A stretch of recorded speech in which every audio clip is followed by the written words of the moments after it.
Une année de plus pour le Salon de l'automobile à Paris. Mais l'enthousiasme et l'incertitude ont fait leur place dans le marché mondial de l'automobile. Les nouvelles voitures, certes, font tourner les têtes, mais les commandes restent fermées. Le Salon de l'automobile de Paris a démarré en fanfare comme à son habitude. Mais cette année, l'économie affaiblie détourne l'enthousiasme du monde de l'automobile. Bien que certaines nouvelles voitures fassent tourner les têtes, de la citadine Opel Adam à la supercar McLaren P1, les constructeurs européens se préparent à un avenir d'incertitude sur le marché européen.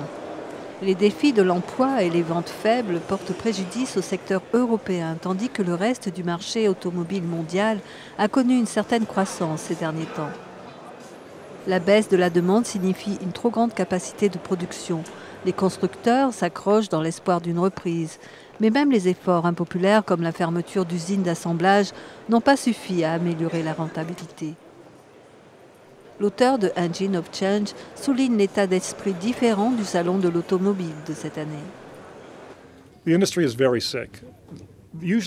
L'industrie est très malade.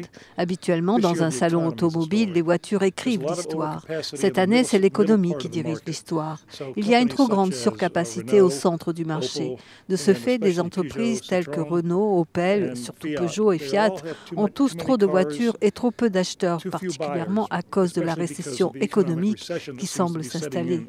Nombreux espèrent une reprise en 2015, mais certains s'attendent à ce que ça soit encore plus long et prédisent un chemin long et difficile pour les constructeurs.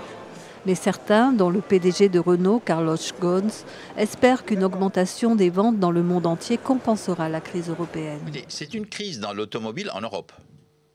Heureusement pour nous d'ailleurs, que ce n'est que l'Europe qui est touchée. Elle n'est pas mondiale la crise. Parce que, alors que l'Europe décroche à moins 8%, et à l'intérieur de l'Europe, la France particulièrement à moins 13%, le reste du monde continue à croître puisque le marché, les ventes mondiales d'automobiles sont en croissance de 5%. Le Salon de l'automobile de Paris ouvrira ses portes au public le samedi 29 septembre et se poursuivra jusqu'au 14 octobre.